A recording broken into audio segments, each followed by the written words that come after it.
안녕하세요. 저는 경기 부천에 거주하고 있는 30대 기혼 여성입니다. 저는 작년에 아주 큰일을 겪었습니다. 아마 제 인생에서 잊지 못할 것 같아요. 슬픈 일과 감동적인 일을 겪으면서 우리 부부가 전보다 훨씬 더 단단해지고 성장했습니다.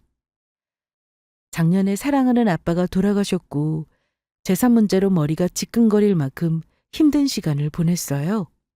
이때 자칫 잘못하면 남편을 오해하고 이혼하자고 했을지도 모릅니다. 그 전에 모든 오해를 풀었고 시부모님과도 더욱 돈독한 관계를 유지하고 있어요. 한순간의 오해로 정말 큰일을 겪을 뻔했습니다. 그러나 속 깊은 남편과 시부모님 덕에 저는 어려운 문제를 잘 해결할 수 있었고 가족의 힘이 참 크다는 걸 새삼 느낄 수 있었어요. 그래서 존경하고 늘 감사하게 생각하는 시부모님과 멋진 우리 남편을 자랑하고자 사연 보냈습니다. 그럼 제 이야기 시작할게요. 먼저 이야기를 시작하기에 앞서서 남편과 저의 가족 관계를 말씀드려야 할 것 같아요. 남편은 외동이고 부모님 모두 건강하게 살아계십니다. 저도 남편처럼 외동이지만 학창시절 엄마가 일찍 돌아가시면서 아빠와 함께 지냈어요. 그러다 작년에 그만 돌아가시고 말았죠. 잠깐 옛날 이야기를 하자면 제가 기억하는 엄마의 모습은 늘 힘없이 침대에 누워있거나 병원에 계신 모습이었습니다. 처음에는 엄마가 아픈 줄 몰랐습니다. 언젠가는 알게 되더라도 가능한 만큼 모르게 하고 싶으셨나 봐요. 나중에 엄마가 돌아가시고 나서 아빠가 그러시더라고요. 엄마는 끝까지 제가 몰랐으면 했다고요. 한참 사춘기라 예민하기도 했고 학업에 방해되고 싶지 않다고 하셨대요. 혹시라도 본인이 잘못되면 옆에 있어주지도 못하는데 마음고생 시키고 싶지 않다고 하셨답니다. 딸에게 기억되는 본인의 모습은 아파서 축 처져 있는 모습이 아니라 곱게 웃고 있는 모습이기를 바라셨나 봐요. 그래서 저는 처음에 엄마가 아파서 병원에 계신 줄도 몰랐습니다. 이모네에 일이 있어서 한동안 거기 있다가 올 거라고 하셨거든요. 무슨 일인지 물어봐도 어른들 일이라서 나중에 이야기해 주겠다는 말뿐이었습니다. 사실은 병원과 집을 왔다 갔다 하며 치료 중이셨는데 저는 엄마가 이모네랑 우리 집에 왔다 갔다 하시는 줄 알았어요. 그래서 그런 줄만 알았는데 하루는 학교 마치고 집에 돌아와서 화장실에 쓰러져 있는 엄마를 발견했습니다. 변기랑 타일에 피가 흘러져 있더라고요. 놀란 마음에 엄마를 흔들어 깨웠지만 일어나지 않으셨어요. 너무 무서워서 바로 아빠한테 전화를 걸었습니다. 그러자 밖에서 볼일 보고 계시던 아빠가 한달음에 달려오셨어요. 그리고 익숙하다는 듯 엄마를 번쩍 안고 차에 태워 병원으로 향하셨습니다. 그때 알았어요. 엄마가 많이 아프다는 것을요. 아빠, 엄마 많이 아픈 거야? 엄마 이렇게 쓰러진 거 이번이 처음 아니지? 그게... 왜 말 안 했어? 난 엄마가 이렇게 아픈 줄도 모르고 다른 엄마들처럼 고생 뒷바라지도 안 해준다고 생각하면서 서운했잖아. 엄마는 네가 모르기를 바랬어. 너한테 너무 미안해서. 해주고 싶은 건 많은데 해줄 수 없는 엄마라 그게 너무 미안해서. 신경 쓰이지 않게 그것만이라도 해주고 싶다고 그랬어. 제가 고2이 되었을 때 엄마는 암에 걸리셨어요. 어떻게든 병과 싸워보려고 수술도 받고 열심히 치료도 받으셨다고 했습니다. 다행히 수술 경과가 좋아서 회복에 전념하게 됐는데 안타깝게도 1년 만에 또 재발하셨대요. 저는 그것도 모르고 늘 이모 집에 가 있는 엄마에게 서운한 마음을 가졌습니다. 보통 고3이 되면 가정에서 많이 챙겨주잖아요. 친구들 부모님은 공부한다고 고생한다, 뭐 필요한 거 없냐, 이렇게 신경 많이 써준다고 하는데 저희 부모님은 그런 게 하나도 없었거든요. 그래서 부모님은 나한테 관심이 없구나. 내가 공부를 하던 어느 대학을 가던 별 상관 안 하는 거라고 생각했고 그걸 비뚤게 표현하기도 했습니다. 그런데 진짜 진심은 그게 아니었다고 하니까 눈물이 막 쏟아지면서 지난날에 제가 너무도 싫고 미웠습니다. 엄마가 아픈 줄도 모르고 조금이라도 관심 주려고 하면 갑자기 왜 관심 주는 척이냐면서 원래 하던 대로 신경 끄라고 엄마를 밀어냈거든요. 그랬던 행동들이 너무도 후회됐습니다. 저한테 숨기려고 두 분이서 얼마나 마음고생하셨을까요? 그걸 생각하면 아직도 마음이 찢어지게 아파요. 이날부터 저는 지난날의 행동을 반성하고 부모님의 큰 사랑을 온전히 느낄 수 있었습니다. 학교와 병원을 왔다 갔다 하면서 아픈 엄마를 보살피기도 했고 또 엄마가 심심하실까봐 재미있는 이야기, 학교 이야기 등 제잘제잘 이야기해드리고 했어요. 엄마는 괜히 본인 때문에 제가 고생한다면서 늘 미안해하셨습니다. 한참 공부할 시기인데 도움은 되지 못할 망정 방해하는 것 같아서 미안하다고 하셨어요. 그래서 저는 병원에서 공부하는 게 오히려 더 집중 잘 된다며 너스레를 떨었고 엄마가 걱정하시지 않게 장까지 줄여가며 열심히 공부했습니다.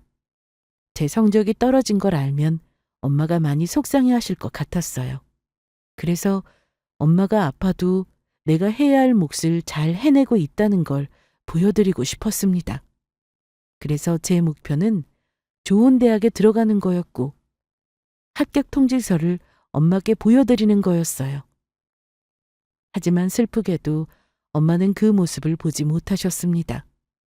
대학 합격 발표하기 이틀 전에 엄마는 눈을 감으셨거든요. 엄마 안 돼. 나 대학에 들어가는 거 본다고 했잖아. 이렇게 눈 감으면 절대 안 돼. 곧 있으면 합격 발표 나와. 붙었는지 떨어졌는지 나랑 같이 확인하자고 했잖아. 미안해. 약속 못 지켜서. 열심히 노력했으니까 좋은 결과 있을 거야. 엄마는 그렇게 믿어. 앞으로 우리 딸 옆에 있어주지는 못하지만 하늘에서 늘 지켜볼게. 엄마 먼저 가 있을 테니 우리 딸은 천천히 와. 알았지? 그렇게 사랑하는 엄마를 떠나보내고 우리 가족은 힘든 시간을 보내야 했습니다. 저도 그렇지만 아빠는 엄마의 빈자리를 무척이나 괴로워하셨어요. 저희 부모님은 제가 봐도 참 사이좋은 인고 부부셨거든요. 저도 결혼을 해보니까 아빠와 저를 두고 눈을 감아야 했던 엄마의 마음이 어땠을지, 그리고 사랑하는 엄마를 떠나보내고 남겨진 아빠의 마음이 어땠을지 그 마음이 더 와닿더라고요. 아빠는 몇 년 동안 병원과 집을 오가며 엄마를 정성껏 간호하신 분입니다. 한 번도 엄마 앞에서 힘든 내색조차 안 하셨어요. 그저 늘 긍정적으로 생각하시며 웃으셨습니다. 그러나 엄마는 아셨던 것 같아요. 그 미소 뒤에 엄청난 슬픔과 걱정이 숨겨져 있다는 것을요. 오랜 시간 병원 생활의 수술비에 치료에 돈이 엄청 많이 들었습니다. 엄마는 아프면서도 병원비 많이 나올까봐 걱정하셨대요. 아빠는 괜찮다면서 병원비 낼 능력이 있으니 걱정하지 말라고 엄마를 안심시키셨죠. 하지만 생각해 보세요. 아픈 엄마를 간호하려면 계속 옆에 붙어 있어야 하는데 어떻게 돈을 벌 수 있었겠어요? 아빠의 직업은 건축가였습니다. 엄마랑 결혼하고 나서 작은 인테리어 가게를 시작하셨어요. 그런데 엄마를 간호하다 보니까 일에 전념할 시간이 부족했고 결국은 엄마 몰래 사업을 정리하셨다고 했습니다. 그리고 이것저것 돈 될 만한 것을 처분하기도 했고 신용대출에 집 담보대출에 나중에는 여기저기 지인들에게 돈을 빌리기도 하셨습니다. 조금이라도 보탬이 되고자 엄마가 잠든 밤이면 대리기사 일을 하기도 하셨대요. 그만큼 정말 헌신적으로 엄마를 살리고자 노력하셨어요. 그렇게 죽어라 아둥바둥 버텼는데 엄마가 돌아가시니까 허무하기도 하고 엄마의 빈자리가 크게 느껴졌다고 하셨습니다. 그래서 한 1년 정도는 술에 의존하며 사셨어요. 아무것도 안 하고 맨날 술만 드시고 밤에는 엄마 영정사진을 끌어안고 우셨습니다. 저는 그런 아빠를 볼 때마다 너무 속상하고 괴로웠어요. 제발 그만하라고 이제 그만 엄마를 놓아주자고 했지만 아빠는 그럴 때마다 그저 목 놓아 우시기만 하셨죠. 그래서 대학생이 된 후부터 모든 걸 제 힘으로 해결해야만 했습니다. 안 그래도 빚독촉에 시달리고 있는 아빠인데 차마 저까지 보태는 게 미안하더군요. 집 담보로 받은 대출금은 다행히 이모 삼촌 등 친척들이 도와주셨고 그 덕분에 집이 넘어가는 걸 위기는 막을 수 있었습니다. 저는 진짜 먹을 시간, 잠잘 시간 다 줄여가면서 공부하고 아르바이트하면서 용돈과 학비를 마련했어요. 한 번은 죽어라 아르바이트 해도 등록금 낼 돈이 부족해서 휴학할 생각을 하게 되었습니다. 한 학기만 휴학하고 다시 복학해서 공부하고 또 등록금 마련될 때까지 휴학할 생각이었죠. 한 번은 아빠가 제 방에서 휴학 신청서를 보게 되었고 그때 꼭 저를 안으며 미안하다고 엉엉 우셨습니다. 그동안 슬픔에 빠져 있느라 저를 잘 챙기지 못했다면서 엄마가 마지막까지 제 걱정만 하다가 눈을 감으셨다는데 하나뿐인 우리 딸 잘 키우겠다고 약속했는데 본인이 미쳤었다면서 저한테 너무 미안하다고 우셨어요. 물론 술에만 의존하는 아빠를 다 이해했던 건 아니지만 언젠가는 털어버리고 다시 일어날 거라 생각했습니다. 그런데 이렇게 휴학 신청서를 보고 마음을 다잡게 될 줄은 몰랐어요. 아빠는 이날 이후로 집에 있던 술을 모조리 버리며 술을 딱 끊으셨고 죽어라 일만 하셨습니다. 은행 대출금, 지인에게 빌린 돈도 조금씩 갚아 나가셨어요. 그러고는 아빠가 무슨 짓을 해서라도 대학 등록금을 꼭 마련해 줄 테니까 휴학할 생각은 절대 하지 말라고 하셨습니다. 공부할 시간도 부족한데 아르바이트도 하지 말라고 하셨죠. 본인이 안 자고 안 먹고 일하는 한이 있더라도 저만큼은 꼭 잘 키워낼 거라고 하셨습니다. 너무 늦게 정신 차려서 미안하다며 정말 쉬지도 않고 일만 하셨어요. 대출금에 지인들에게 빌린 돈 갚기도 빠듯하실 텐데 제 등록금까지 마련한다고 고생 많이 하셨습니다. 저는 조금이라도 보탬이 되고 싶어서 아빠 몰래 아르바이트를 하기도 했어요. 그렇게 고생 끝에 졸업을 하게 되었고 직장 생활을 하다가 지금의 남편을 만나 결혼했습니다. 저를 시집 보내고 엄마의 영정사진을 보며 자식 잘 키워서 좋은 사람에게 시집 보냈다며 환하게 웃으셨어요. 눈을 감는 순간까지 저와 아빠만 걱정했던 엄마에게 하늘에서 잘 지켜보고 있냐며 우리는 잘 지내고 있으니 이제 정말 걱정 없이 푹 쉬라는 말과 함께 씁쓸한 미소를 지으셨습니다. 저는 시집간 후에도 혼자 지내시는 아빠가 걱정됐어요. 이제 한숨 돌려도 될 것 같은데 아빠는 대출금과 지인들에게 빌린 돈을 어떻게든 다 갚고 싶어 하셨습니다. 끝까지 책임지고 싶어 하셨어요. 제가 매달 얼마씩 용돈 겸 드리겠다고 했고 그만큼은 쉬시라고 했죠. 그러나 아빠는 시집 갔으니 이제 아빠 걱정은 말라고 하셨고 매달 용돈 챙겨주고 그러면 남편이 싫어할 거라고 나중에 사위 얼굴 볼 낯이 없다면서 받기를 꺼려하셨습니다. 진짜 용돈 한번 드리려면 얼마나 많은 실랑이가 있었는지 몰라요. 연세도 있으신데 그러다 쓰러지시기라도 할까봐 걱정됐습니다. 그래서 아빠를 돕고 싶은 마음에 남편 몰래 투잡을 뛴 적도 있어요. 남편에게 사실대로 말해도 되는데 아빠는 본인에게 빚이 있다는 걸 사위가 모르길 바라셨습니다. 저한테도 혹시나 그런 말 하지 말라고 신신당부하셨어요. 갚아야 할 빚이 있다는 걸 알면 안 좋아할 거고 괜히 부부 사이가 멀어질 수도 있다고 하셨죠. 그래서 남편 모르게 투잡을 뛰면서 아빠를 도와드리고자 차곡차곡 돈을 모으고 있었습니다. 그러나 1년 후 아빠는 갑작스럽게 세상을 떠나셨어요. 따님이시죠? 여기 병원인데 지금 아버님께서 위독하세요. 네? 아빠가요? 병원에서 연락을 받고 하던 일을 다 내팽개쳤습니다. 아빠가 위독하다는 말에 정신 나간 사람처럼 미친 듯이 병원으로 향했어요. 그러나 제가 도착하기 전에 아빠는 이미 눈을 감으신 후였어요. 아빠는 과로사로 돌아가셨습니다. 일하다가 정신을 잃고 쓰러지셨고 지나가는 행인이 발견해서 병원으로 옮겨졌어요. 그러나 너무 늦게 발견한 까닭에 그만 세상을 떠나신 겁니다. 우리 아빠는요, 본인이 벌려놓은 일 책임지고 수습하고자 하신 분입니다.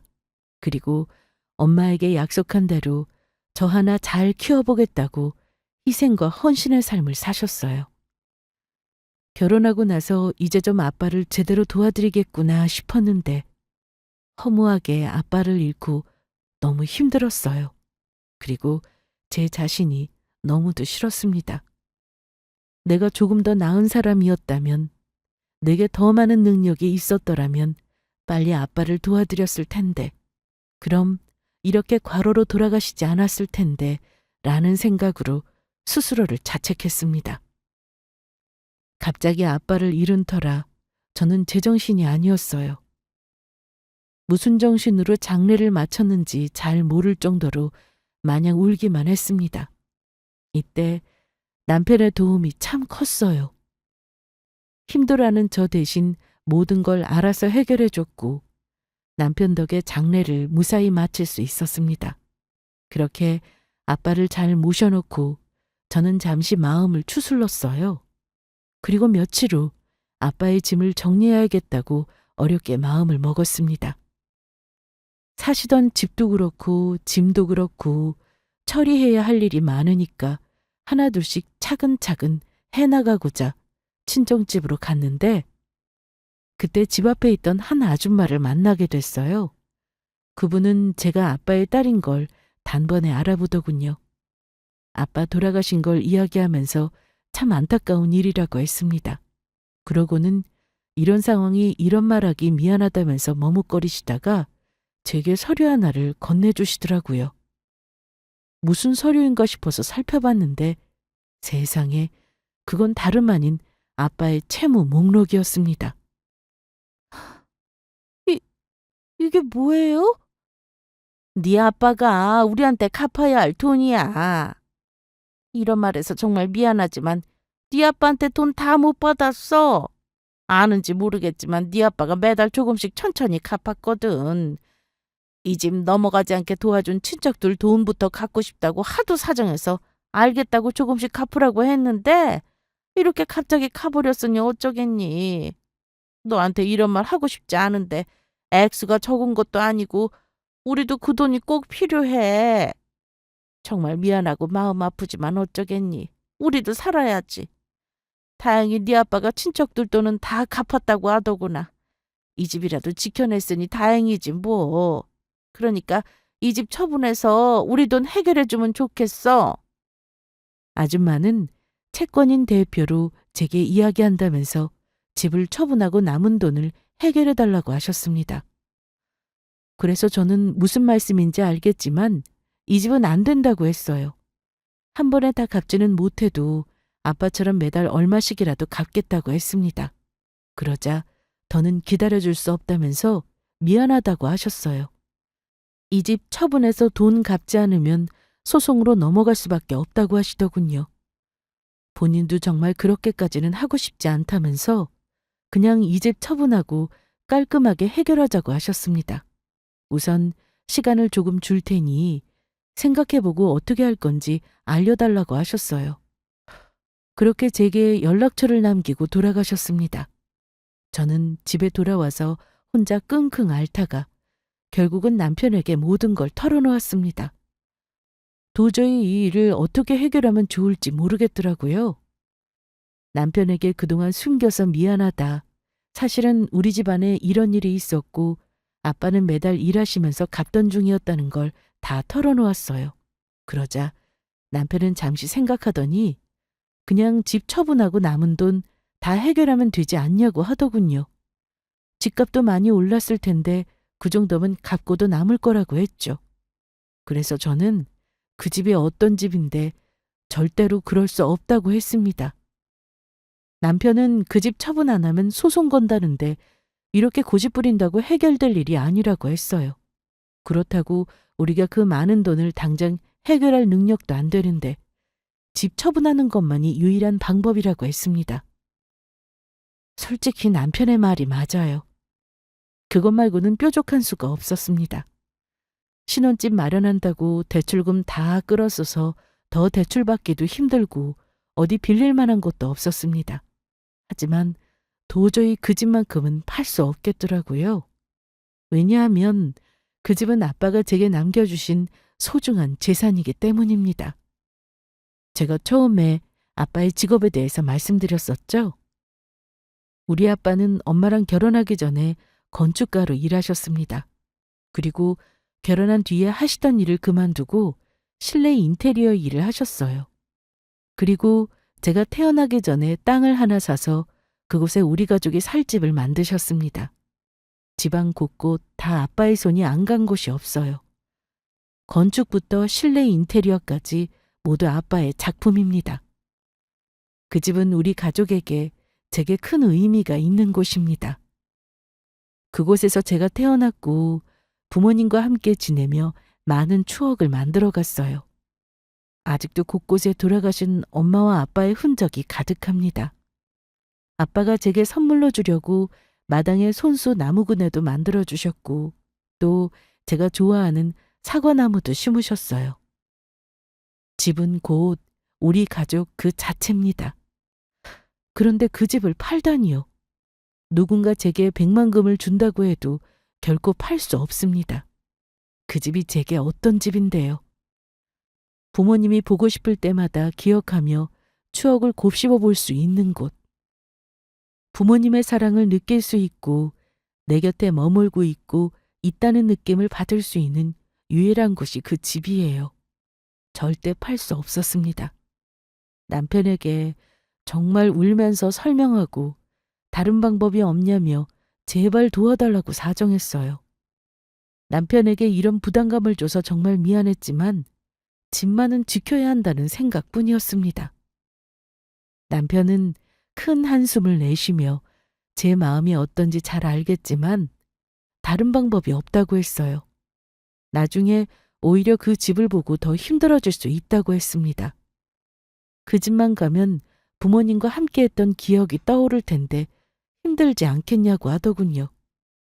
그냥 이참에 깨끗하게 팔아버리고 정리할 거 다 정리하는 게 좋을 것 같다고 했습니다. 추억은 그저 추억일 뿐이라며 집과 추억을 연결짓지 말라고 하더군요. 해결할 방법은 집을 처분하는 것뿐인데 왜 이렇게 감정적으로 구냐고 화를 내더군요. 이때 결혼하고 나서 처음으로 남편과 크게 싸웠어요. 물론 남편의 마음이 어땠을지 압니다. 지금 생각해보면 어떤 심정이었을지 충분히 이해가 돼요. 하지만 당시에 저는 집을 잃게 될까봐 불안했습니다. 돈 안 갚으면 소송 걸어서 아빠가 제게 주신 유일한 유산을 빼앗아 가겠다는데 얼마나 무서웠겠어요. 돈을 떠나서 제게는 정말 소중한 집이잖아요. 저만 발 동동 구르는 것 같고 남편이 그런 제 마음을 몰라주는 것 같아서 서운했습니다. 당장 그 큰 돈을 마련할 능력도 없으면서 도와주지 않는 남편을 원망했던 것 같아요. 어찌 보면 저도 참 이기적이죠. 집이 넘어갈 위기라 그만큼 두려워서 제대로 된 사고를 못했습니다.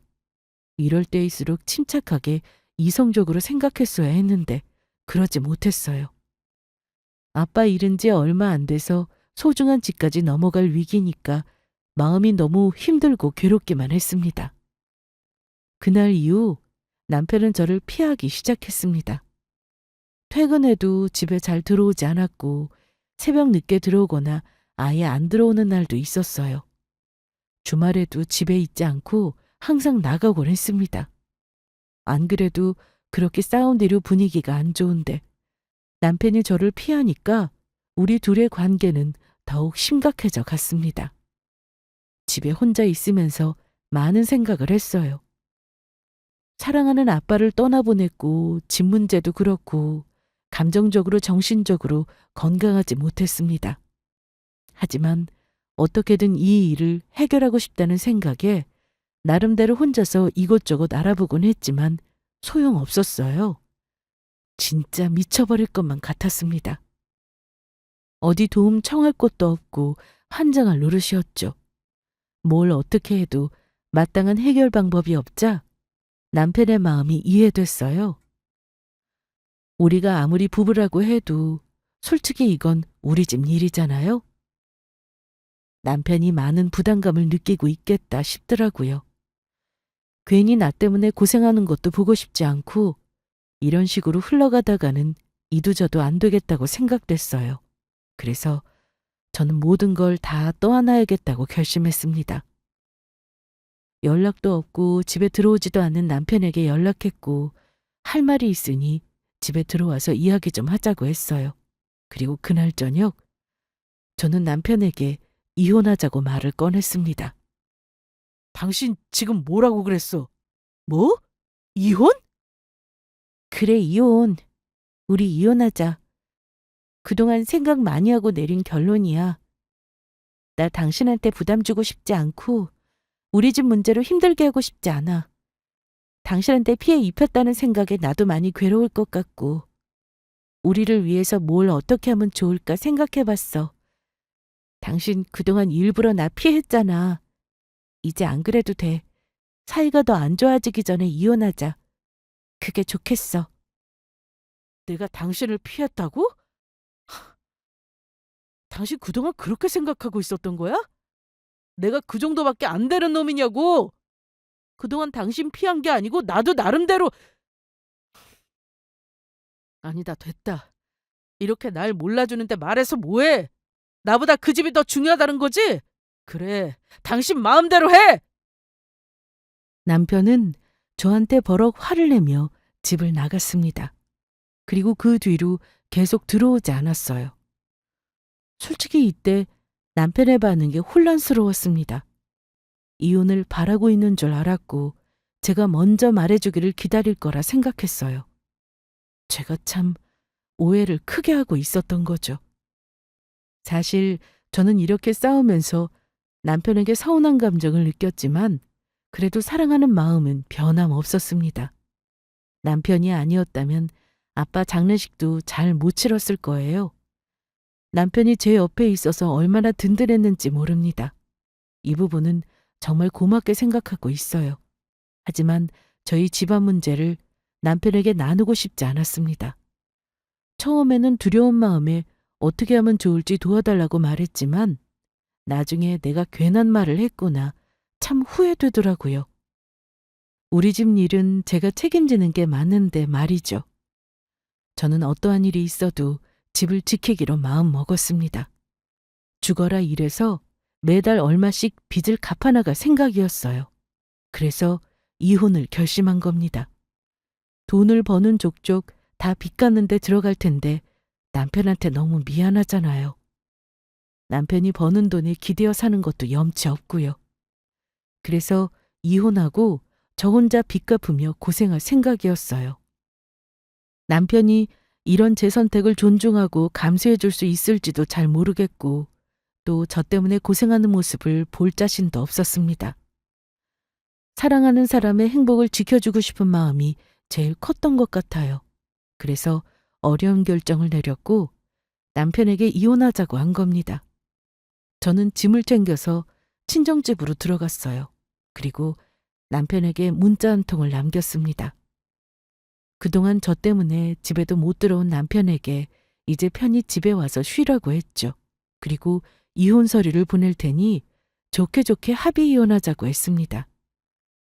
남편에게서 어떠한 연락도 없었어요. 그리고 며칠 후 시어머님이 저희 친정집에 찾아오셨습니다. 저는 놀라서 갑자기 연락도 없이 여긴 어쩐 일이냐며 놀랐고, 시어머니는 그저 아무 말 없이 집안을 둘러보시며 구경하셨어요. 그러고는 제게 이렇게 말씀하셨습니다. 연락도 없이 여긴 어쩐 일이세요? 아들한테 들어보니까 네가 사돈 돌아가시고 나서 물려받은 유산이 있다고 하더라고.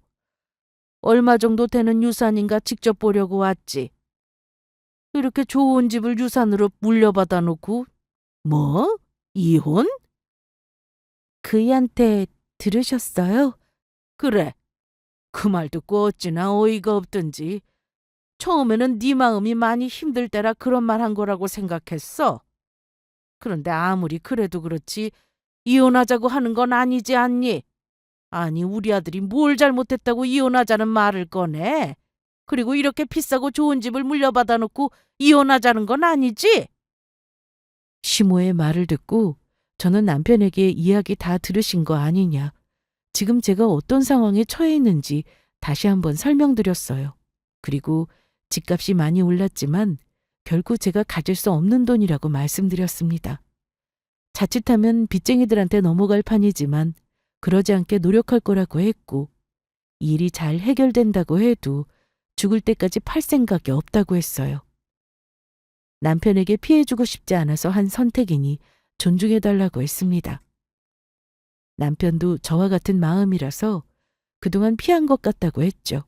그러자 시모는 그런 저를 한심하게 쳐다보며 혀를 끌끌 찼습니다. 시모는 사실 남편을 통해 진작 알고 있었지만 괜히 말해봤자 제 속만 시끄러울 것 같아서 그냥 모른 척하고 있었다고 했어요. 그런데 이렇게 마당도 넓고 집이 이렇게 좋은 줄은 몰랐다며, 현금으로 치면 값이 꽤 나가는 집인데 이렇게 큰 유산을 받아놓고 이혼하는 게 어디 있냐고 말씀하셨습니다. 이 정도 집이면 가족끼리 서로 돕고 살아야 하는 거 아니냐고 하더군요.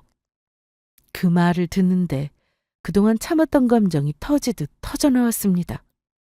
안 그래도 속상한데 시모가 그렇게 말하니까 서운하더라고요. 어머니, 지금 무슨 생각하시는 거예요? 집값이 많이 올랐으니까 집 팔아서 빚쟁이들 돈 처리하고 남은 돈 탐내시는 거예요?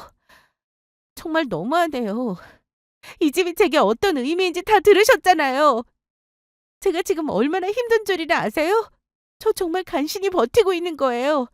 어떻게 이러실 수가 있어요? 우리 가족의 추억이 깃든 소중한 집을 그저 돈으로만 생각하는 게 너무 서운하고 속상했습니다. 그래서 시모에게 정말 너무한다고 소리치고 눈물을 흘렸어요. 뭐라고 한들 남편과 이혼할 생각 변함없고, 혹시라도 이 집을 위자료로 반 나누자고 할 생각 하지 말라고 했습니다. 혼인기간 짧아서 나눌 필요 없다고 변호사 통해서 다 확인했다고 했어요. 그만큼 저한테는 목숨이나 마찬가지인 집이라 최선을 다해서 지킬 거라고 했죠. 그러니까 그렇게 알고 다시는 찾아오지 말라고 했습니다. 그러자 시모는 한숨을 푹 내쉬더니 들고 있던 가방에서 무언가를 꺼내 제게 건넸어요. 자세히 보니 통장이었습니다. 이게 뭐냐는 표정으로 쳐다보자 시모는 이거 주려고 왔다면서 제 손에 통장을 쥐어주셨어요.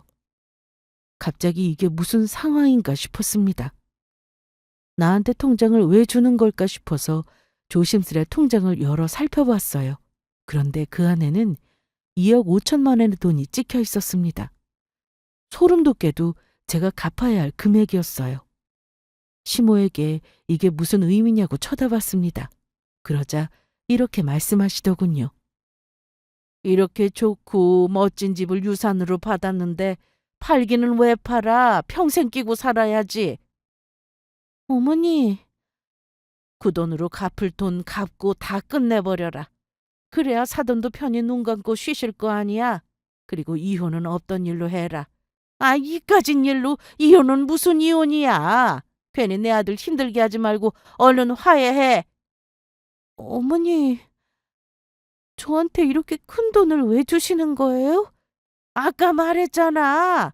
가족끼리는 힘들 때 서로 돕고 사는 거라고. 저 이 돈 당장 갚을 능력 없어요. 다 갚을 때까지 시간이 얼마나 걸릴지도 장담할 수 없고요. 얘는 날 뭘로 보고 내가 그렇게 못된 시어머니 같니? 걱정하지 마라. 빨리 돈 갚으라고 재촉 안 할 테니까. 갑작스런 통장에 당황스러워하고 있는 제게 어머님은 몰랐던 사실을 말씀해 주셨습니다. 사실 며칠 전에 남편이 집에 찾아와서 시부모님께 제 이야기를 꺼내며 돈 좀 마련해 줄 수 없냐며 부탁했대요. 하지만 2억 5천만 원이라는 돈을 갑자기 어디서 마련할 수 있겠어요? 시부모님도 제 사정을 듣고 많이 안타까워 하셨다고 했습니다. 도와주고는 싶은데 어디 빌릴 만한 곳도 마땅히 없었고 그렇다고 두 분 다 일하고 있는 상태가 아니라서 대출받는 것도 한계가 있었어요. 그러다 한 번은 남편이 술 먹고 엉엉 울면서 집사람한테는 그 집이 정말 소중하다고 제발 한 번만 도와달라고 사정했답니다. 자식이 그렇게 서럽게 우는데 어느 부모가 가만히 있을 수 있겠냐고 하시더군요. 그래서 시부모님은 노후자금으로 마련해뒀던 아파트를 처분하기로 결정하셨답니다. 그러기까지 시간이 조금 필요했고 처분되자마자 저한테 주시는 거라고 했어요. 저는 저를 위해 시부모님께서 이렇게 도와주고 계실 줄은 전혀 몰랐습니다. 너무 감사하면서도 충격적이었어요.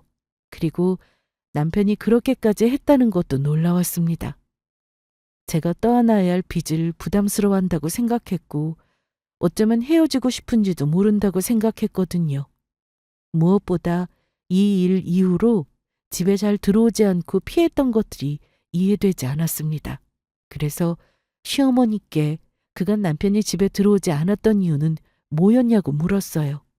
그러자 시모는 그동안 남편이 돈을 벌기 위해 아르바이트를 했다고 했습니다. 남편이 아르바이트를요? 그러니까 퇴근하고 투잡을 뛰었다는 거예요?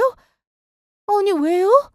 왜긴 왜야. 다 너를 위해서 그런 거지. 우리 노후자금 포기하고 며느리 도와준다고 하니까 고마워하더라고. 본인이 아르바이트라도 뛰어서 매달 얼마씩 챙겨준다고 하더라. 됐다고 그냥 부족하더라도 애아빠 연금 받아서 생활하겠다고 했더니 계속 마음이 쓰이는지 퇴근하고 쉬지도 않고 아르바이트를 하더라고. 주말에도 그렇고. 그동안 집에 안 들어갔던 건 너한테 이런 모습 보이고 싶지 않았대. 가뜩이나 미안해 할 텐데 고생하는 거 알면 얼마나 더 미안해 하겠냐고 하더라. 내 아들이지만 참 속이 깊어. 어머님의 말씀을 듣고 그간의 모든 오해가 다 풀렸습니다. 그동안 집에 안 들어왔던 건 저를 피한 게 아니라 오히려 도와주기 위한 행동이었어요. 제가 이혼하자고 했을 때 왜 그런 반응을 보였는지 이해가 되더군요. 모든 퍼즐이 다 들어맞는 기분이었습니다. 저는 그 자리에 무릎 꿇고 앉아서 엉엉 울었어요. 어머님과 남편을 오해한 제 자신이 너무도 한심하고 부끄러웠습니다. 저를 이렇게나 생각해 주는지도 모르고 괜한 자격지심에 안 좋게 생각했던 게 후회스러웠어요. 어머님께 오해해서 정말 죄송하다며 눈물로 사과드렸습니다. 그러자 어머님도 눈물을 보이시더니 그동안 마음고생 많았을 텐데 잘 해결하고 부모님께서 물려주신 소중한 유산 잘 지켜내라고 하시더군요. 그 말씀이 얼마나 감동적이고 감사했는지 모릅니다. 그렇게 어머님은 집으로 돌아가셨고 저는 용기 내어 남편이 있는 집으로 향했어요. 남편의 얼굴은 그새 헬쑥해져 있었습니다. 저를 보더니 이혼 서류 주려고 왔냐면서 정말 이렇게 독하게 굴 거냐고 화를 내더군요. 저는 아무 말 없이 그저 남편을 끌어안고 엉엉 울었어요. 남편은 갑자기 왜 우냐면서 당황스러워했고 저는 어머님께 그간의 이야기를 다 들었다고 했습니다. 집에 어머님 다녀가셨어. 나한테 빚 해결하라고 통장 주시더라. 당신이 부탁했다면서 평일 저녁에 주말에 쉬지도 못하고 힘들게 아르바이트 했다고 하시는데 내가 얼마나 부끄러웠는 줄 알아? 왜 말 안 했어? 난 그런 줄도 모르고 당신 오해했잖아. 그걸 어떻게 말해? 당신 마음 아프게. 당신 때문에 내가 고생한다고 미안해할 거잖아. 그거 보기 싫어서 그랬어. 미안해. 솔직하게 말 못해서. 아니야, 내가 더 미안해. 나는 당신이 우리 집안일을 부담스러워한다고 오해했어. 내 입에서 먼저 이혼하자는 말 나오기를 기다리는 거라고 못나게 생각했고, 이렇게 날 위해주는 당신한테 이혼하잔 말해서 미안해. 나는 그게 최선의 방법이라 생각했어. 나도 당신이 힘들고 부담스러워하는 거 보고 싶지 않았거든. 우리가 남도 아니고 부부인데 부담될 게 뭐 있어. 가족이란 건 서로 돕고 이해하고 힘든 일 있으면 함께 이겨내주는 거잖아. 오해하게 해서 미안해. 우리 부부는 지난날의 오해를 모두 다 풀어버렸습니다. 그리고 이날 다시 한번 서로를 향한 사랑을 느꼈어요. 남편이 말하기를 처음에 제 이야기를 듣고 본인도 많이 당황스러웠다고 했습니다. 도와줄 능력은 없는데 제 상황이 너무 안타깝고 속상했대요. 남편으로서 저를 지켜주고 싶고 도와주고 싶은데 본인의 능력이 너무 작고 초라해서 스스로에게 화가 났다고 했습니다.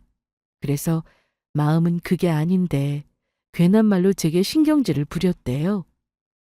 말다툼하고 집을 나온 뒤 왜 그렇게 말했을까 혼자 많이 후회했다고 했습니다. 그래서 결심했대요. 어떻게든 친정집을 지켜주기로 말이죠. 그래서 나름대로 대출도 알아보고 주변 지인들에게 돈 이야기도 꺼내보려 노력했는데 잘 안 됐다고 했습니다. 하는 수 없이 부모님께 찾아가 모든 걸 털어놓고 도움을 청한 거였죠. 처음에는 부모님의 노후자금이라 망설여지기도 했고 부탁드리는 게 너무 죄송스러웠다고 했습니다. 시부모님 역시 당황스러워 하셨고요. 그런데 아들과 며느리를 위해서 기꺼이 내어주신다고 하니 너무 감사했다고 하더라고요. 저 역시 마찬가지였습니다. 저는 이날 세상에서 제일 행복한 사람이었어요. 시부모님과 남편에게 감사하고 고맙고 엄청난 감동을 느꼈습니다. 이렇게 힘이 되어주는 가족이 있다는 게 참 든든하고 감사하더라고요. 시부모님께서 도와주신 돈으로 모든 빚을 다 해결했습니다. 그렇게 저는 소중한 우리 집을 지켜낼 수 있었어요. 우리 부부는 선물을 마련해서 시부모님을 찾아가 감사의 인사를 다시 한번 드렸습니다. 그리고 앞으로 열심히 돈 벌어서 매달 용돈을 챙겨드리겠다고 약속했어요. 두 분은 신혼집 대출금 갚는 것도 힘들 텐데 됐다면서 그냥 잘 사는 모습만 보여주면 됐다고 하셨지만 제가 싫다고 거부했습니다. 시부모님 아니었으면 우리 부부는 오해를 풀지 못하고 잘못된 선택을 했을지도 모르고 친정집 역시 지키기 힘들었을 거라고 했어요. 이 은혜는 결코 잊지 않고 두고두고 갚아나갈 거라고 말씀드렸습니다. 저는 진짜 죽을 때까지 시부모님과 남편의 도와준 은혜를 잊지 못할 거예요. 그리고 신혼집은 처분하겠다고 말씀드렸습니다. 직장과 거리가 있어서 조금 고민됐지만 친정 부모님 집에 들어가서 살기로 했어요. 살던 집 처분하고 그걸로 은행 대출금 정리하면 시부모님 용돈을 더 많이 챙겨드릴 수 있겠더라고요. 또 나중에 아이 낳으면 넓은 마당에서 뛰어놀기 좋으니까 아빠가 만든 집에서 남편과 행복한 가정을 꾸리자고 이야기 나눴습니다. 시부모님은 직장이랑 거리가 먼데 괜찮겠냐, 괜히 본인들 때문에 무리하는 거라면 그러지 않아도 된다고 걱정해 주셨어요. 저희는 멀면 먼 대로 더 일찍 일어나면 되고 그만큼 부지런한 삶을 살 수 있지 않겠냐며 긍정적으로 말씀드렸습니다. 그만큼 두 분을 더 잘 챙겨드리고 싶은 마음이 크니까 그렇게 하기로 결정했다고 했어요. 거리가 멀 뿐이지 차가 있으니까 출퇴근하는데 어려움 없을 거라며 안심시켜 드렸습니다. 우리 부부는 신혼집을 정리하고 친정집으로 들어갔어요. 그리고 그곳에서 행복한 시간을 보내고 있습니다. 내년이면 저희를 쏙 빼닮은 예쁜 딸도 태어나요. 이제 둘이 아닌 셋이 되겠네요. 태어날 딸아이도 어린 시절의 저처럼 넓은 마당을 뛰어놀고 한쪽에 있는 그네도 타면서 즐겁게 놀겠죠? 생각만으로도 벌써 가슴이 벅차오릅니다. 우리는 앞으로도 계속 이 집에서 많은 추억들을 채워나갈 생각이에요. 하늘에 계신 부모님께서 이 모습을 잘 지켜봐 주셨으면 좋겠습니다. 그럼 지금까지 저의 긴 사연을 들어주셔서 감사합니다.